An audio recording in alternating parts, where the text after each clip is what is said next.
Hi, I'm Iva Kucherenko. This is United 24 Media. Ukrainian defenders repelled a large-scale Russian assault in the Donetsk region. On November 6, the incognito battalion of the 54th Mechanized Brigade shared footage of Russian armor burning down near the city of Siversk. Russian forces lost 2 tanks, 4 IFVs and an APC with 10 soldiers killed and 12 wounded, due to carefully laid out mines and additional fortifications designed to stop the motorized advance. At least 2 civilians were wounded in a Russian drone strike on Kyiv, the state emergency service reported on November 7. In the early morning, Moscow launched over 30 Shahed-type suicide drones that were subsequently shot down by the Ukrainian air defense.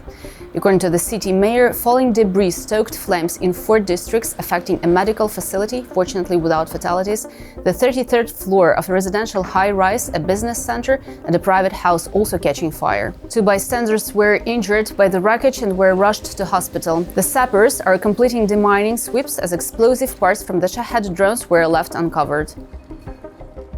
To follow the latest news on Ukraine, subscribe to our YouTube channel and leave a comment down below. Ukrainian Prime Minister Denis Shmyhal assured that Ukraine can regard the upcoming transition to the Trump administration with careful optimism.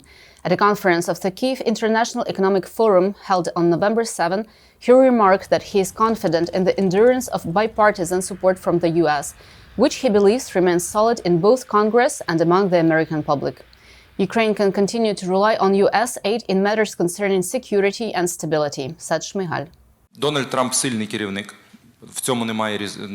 Donald Trump is without a doubt a powerful leader. We all get that we have bipartisan support coming from both Congress and the Senate. Just this night, our president, Volodymyr Zelensky, had a brilliant talk over the phone with the US president-elect. We understand that US core values include the protection of democracy, the protection of democratic values. This remains unchanged regardless of the elections. 18,000 people, 99 children among them, still remain in the war-torn city of Pokrovsk and face a humanitarian crisis as evacuation efforts are ongoing. This was stated by the head of the Donetsk military administration, Vadim Filashkin, during a national telethon on November 6. The city is an important logistic hub for the armed forces of Ukraine, and as the front line is slowly creeping up to Pokrovsk, Russian forces continue to employ the so-called meat-grinding offensive, advancing to within 7 kilometers away. The city remains open, as I've said before. Evacuations are ongoing, and despite everything, the post office and some of the local shops are still open to provide the required minimal support for the residents. However, we're experiencing huge issues with gas, electricity, and water supplies, as the city is being shelled every day with ballistic missiles, artillery, and FPV drones that are flying unimpeded in our skies. It is very dangerous to remain in Pokrovsk. Filashkin also noted that the police and the state emergency service are doing everything possible and impossible to provide humanitarian support to civilians, with evacuations under constant threat from Russian FPVs. Despite everything, the city still stands, added Filashkin, and remains the stalwart home front for Ukrainian defenders.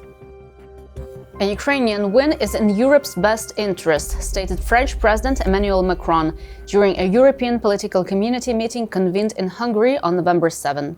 The European leaders meeting in Budapest on Thursday strived to convey messages to President-elect Donald Trump following his decisive election win, urging him to avoid trade wars, continue to support Ukraine, and not to unsettle global order. La paix, Volodymyr vient de le dire. Peace, as Volodymyr Zelensky just said, means helping Ukraine resist the Russian war of aggression. There may be differences in perspective around the table, but I'm deeply convinced that our interests are the same.